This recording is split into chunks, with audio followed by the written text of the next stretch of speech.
John, it's Jeffrey Epstein calling from jail again. Sorry I missed you. You're probably busy being the president. Look, I just wanted to remind you that we're best friends, and tomorrow I'm going to tell the whole world that you're a pedophile just like me. Unless, of course, something bad happens to me tonight. But I'll probably be fine. Breaking news tonight regarding Jeffrey Epstein. The embattled financier, once alive, now dead. The story of Jeffrey Epstein is so unbelievable, it's almost hard to believe. I don't understand it. Who was Jeffrey Epstein? How could he get away with this? What did he even do? Know what I'm saying? Is he really dead? Was he ever even alive to begin with? What did he do? Where did he live? Was Jeffrey his first name or was Epstein his last name? How deep does this go? Who is Jeffrey Epstein? Who is Jeffrey Epstein? Who is Jeffrey Epstein? I don't know. Banger! Jeffrey Epstein is in custody tonight. I never had the privilege of going to his island. Some are now saying Epstein might be a pedophile. Could this be the end of Jeffrey Epstein? This will be Jeffrey's last season with the Chicago Bulls. How deep does this go? You are receiving a call from Jeffrey Epstein's assassin. Epstein is in the white Bronco and driving to Pedophile Island. Who's in these files?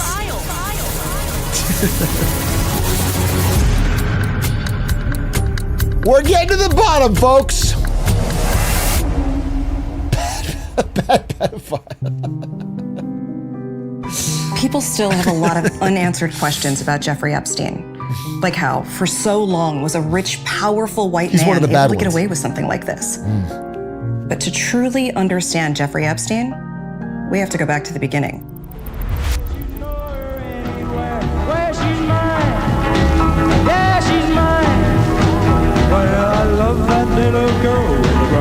Jeffrey Epstein was allegedly born to his alleged father and alleged mother in New York in 1953. Allegedly. His family raised him to be a decent, upstanding pedophile, and for the most part, he had a pretty normal childhood. He was bright, had lots of friends. He excelled in school, where he was surrounded by other underage kids. He really was just your typical all-American molester. Everyone always assumed he would go on to grope somewhere like Harvard or Yale, but in college, things take a turn for the worse.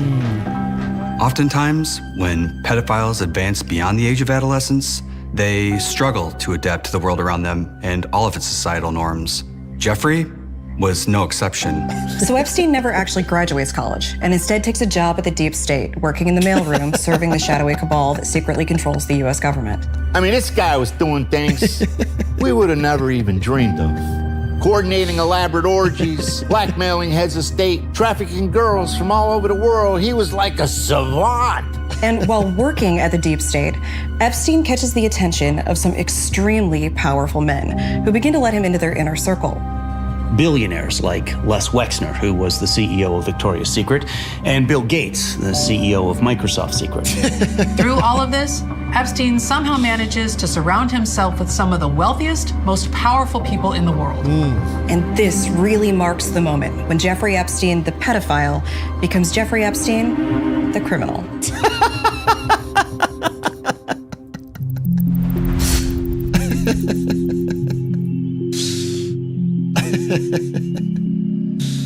Before I began investigating Jeffrey Epstein at the Miami Herald, I was a beat writer for the Pedophile Island Tribune.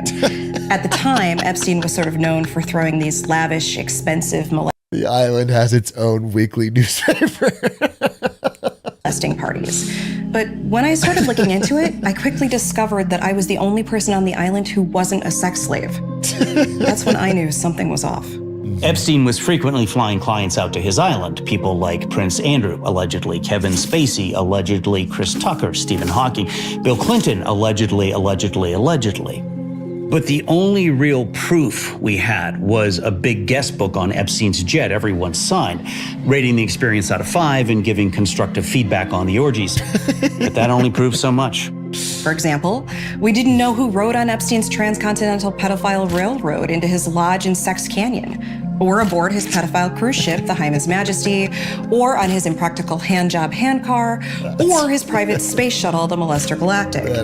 But behind all the zero-gravity, underage massages, there was something even more sinister going on within Epstein's inner circle. Oh, it was a total boys' club. Just a complete sausage party.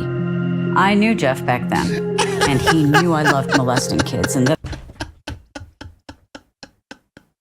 We gotta break the pedophile glass ceiling.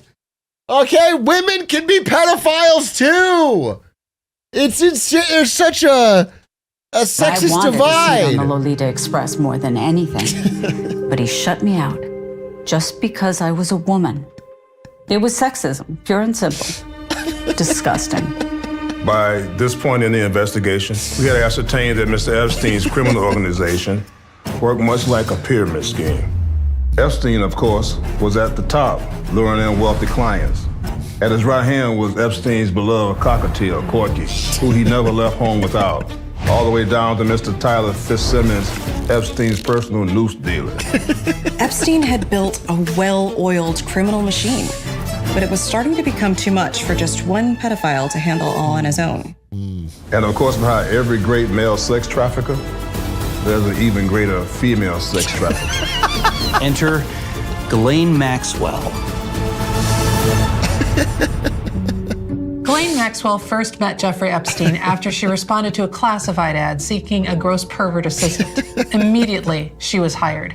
What Epstein allegedly liked about Ghislaine were her connections. Her father was British billionaire Robert Maxwell, which in turn made Ghislaine rich and British too. Oh, technically, Ghislaine Maxwell was a socialite, but she only came to New York in 1991, unlike my family, which arrived on the Mayflower. It wasn't long after she was hired by Epstein that Ghislaine Maxwell decided to enlist in the elite pedophile corps. At that point, a woman had never completed Epstein's training before. It was grueling. You had to be able to run 5 miles through the mud with a 90-pound girl on your back. They wanted to break you. Nevertheless, she persisted. Not only did she complete the program, but she graduated at the top of her class. Ghislaine Maxwell was now officially a pedophile. Wow. She sure showed those boys.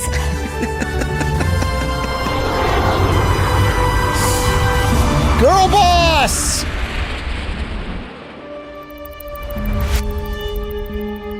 Ghislaine Maxwell, the alleged accomplice of sex trafficker Jeffrey Epstein, is behind bars. Typical new money behavior. I wouldn't be caught dead at one of her ghost child sex parties. Everyone assumes this is the end for Ghislaine Maxwell. Until.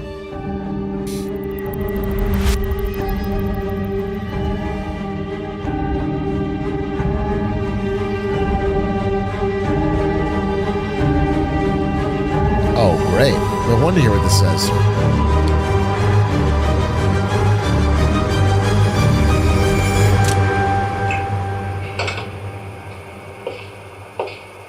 Ghislaine Maxwell? Ghislaine. Ghislaine. I could have swore it was Elaine.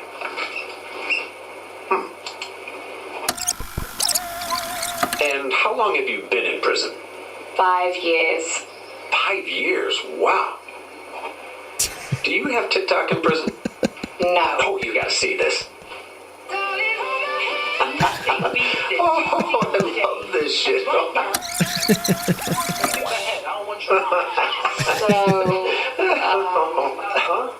Oh, right, yeah. We need you to help us cover up some of Donald Trump's crimes.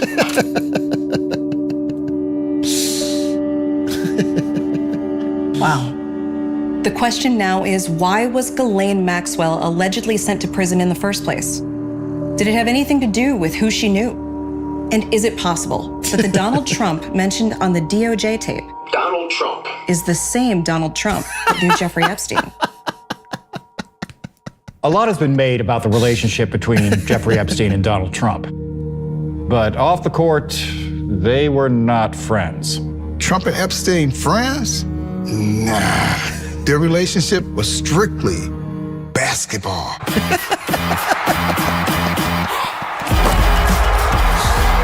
In the 90s, Jeffrey Epstein was basketball. I mean, he was more than basketball. He was a phenomenon. Oh, yeah. I had a pair of Epsteins. Everyone did. He was changing the game, on and off the court. Now, some people say he never would have won all those championships without Dershowitz. But they don't know what they're talking about. He was unguardable. But if there was one person who could maybe contain him, it was Donald Trump. Donnie didn't necessarily have the offensive skill sets that Jeffrey had. But if you came into the paint on Trump, you felt it. It's the summer of '92. Epstein and Trump both make the U.S. Olympic team.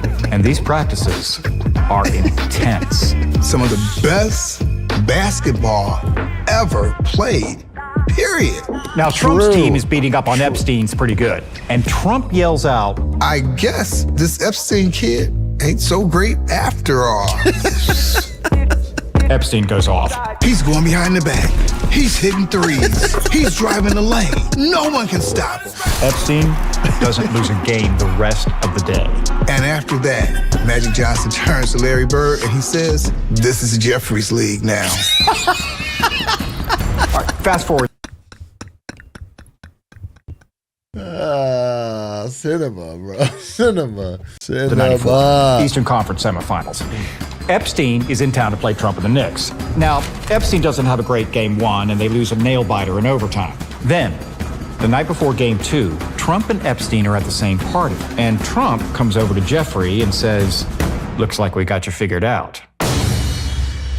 Looks like we got you figured out. Man, you shouldn't have said that. This is just Last Dance.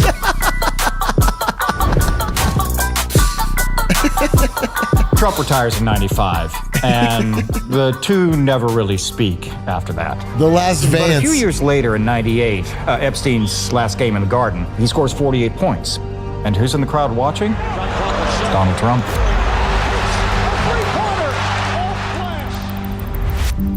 Former NBA superstar, financier, and pedophile Jeffrey Epstein is in custody tonight. In 2006, Jeffrey Epstein is arrested. We had troves of evidence, videos, photographs, interviews, but there's one corroborating detail in all the victims' testimonies that was the most damning. Epstein's distinct corkscrew penis. It was a corkscrew penis that got him. Corkscrew penises first evolved in ducks, who are rightfully considered the best molesters in all the animal kingdom. Jeffrey was no exception. The first day in court, Epstein gets onto the witness stand and immediately tries to hang himself. And yet, despite being charged with multiple counts of unlawful sexual encounters with a minor, Jeffrey Epstein gets a sweetheart deal, pleading down to the far lesser charge of penis goofing, and is sentenced to just 1 year in juvenile detention. He's granted his own private underage sex room and can still leave to go to work as a doctor for the U.S. women's gymnastics team. It was a complete molestation of justice. For the next 10 years, Epstein maintains a low profile and mostly molests philanthropically. But in 2019, he's arrested. Again. New semen spatter evidence has landed Jeffrey Epstein back behind bars. For years, we knew who put the semen on Jeffrey Epstein's walls, but we didn't know how. And semen spatter analysis was the missing piece. We ejaculated on the walls. We ejaculated on the ceiling. And when the ejaculate finally settled, it always pointed to one man. The judge immediately ordered Epstein to go back to jail and not kill himself. But then, the unthinkable happens.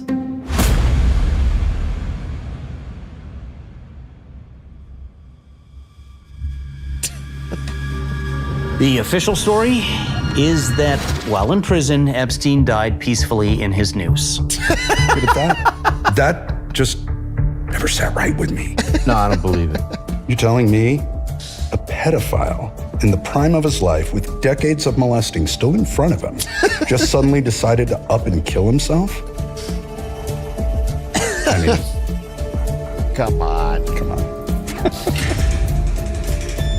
I remember the night Jeff died like it was several years ago. That day, the guards came to my cell and told me I had to leave, but not to worry because Jeff would be busy killing himself, which I always thought was really strange because that's against prison rules. And Jeff loved following the rules. In all my years of being a federal prosecutor, I've never seen a more botched government-sanctioned assassination. Nothing about the autopsy added up. There were clear signs of a struggle on his neck, wrists, and penis, and the presidential seal had been branded on his chest. Plus, several times during the autopsy, Jeffrey sat up, said he didn't kill himself, and asked if there was anyone around underage who could give him a massage. If Jeffrey Epstein's corpse admitted that he didn't kill himself, then the question remains, who did?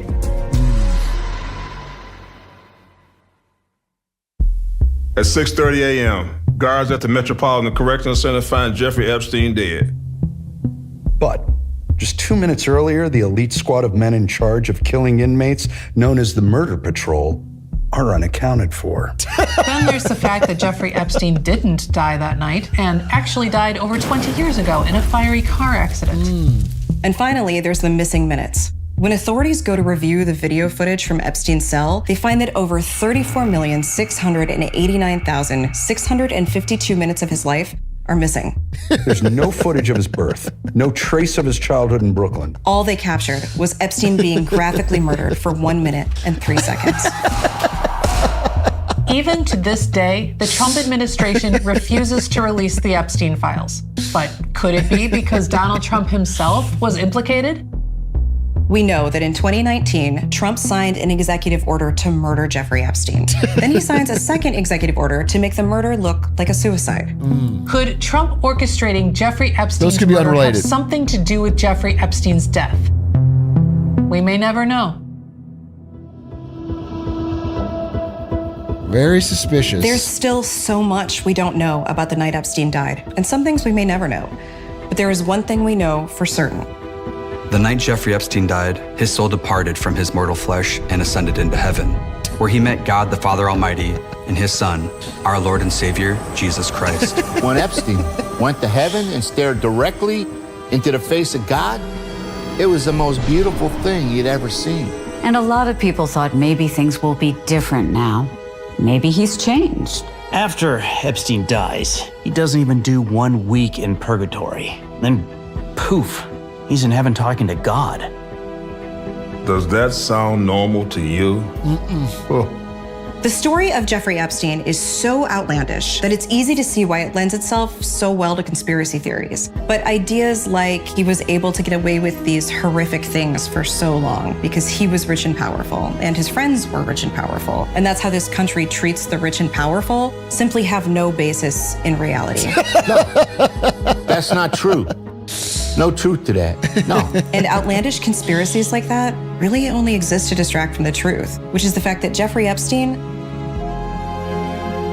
was a pretty cool guy. Oh yeah, he was incredible. Had bedroom eyes. The ladies know what I'm talking about. He had money, he had mansions, he got laid. Big house. He had a plane. Probably 2 planes. Oh yeah, I was on his plane.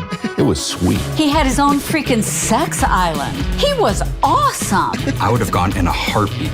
Say what you want about him, but this guy had spunk. He had charisma. And I think that if Jeffrey Epstein were alive today, I think he'd be pretty happy with how it all turned out.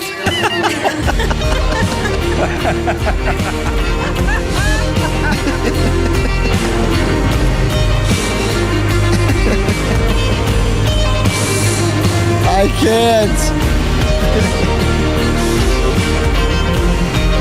We have a little fun here.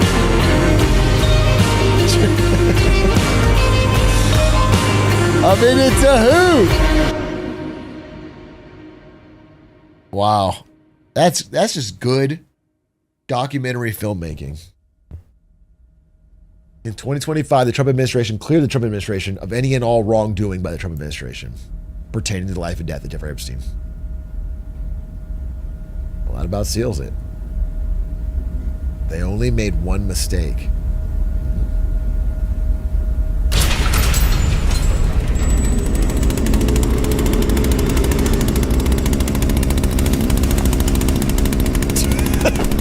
It's a post-credit scene.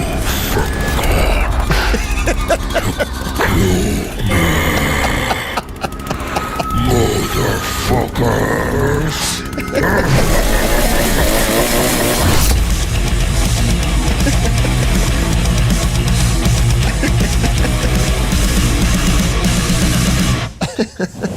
Cinema. Wait, there's more?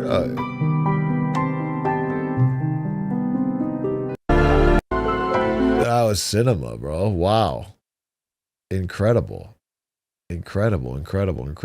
If you guys are just tuning in, that is from the Financial Times. That was an FT deep dive. Kind of scary that Epstein walks again among us. Well, among us, that's us as well.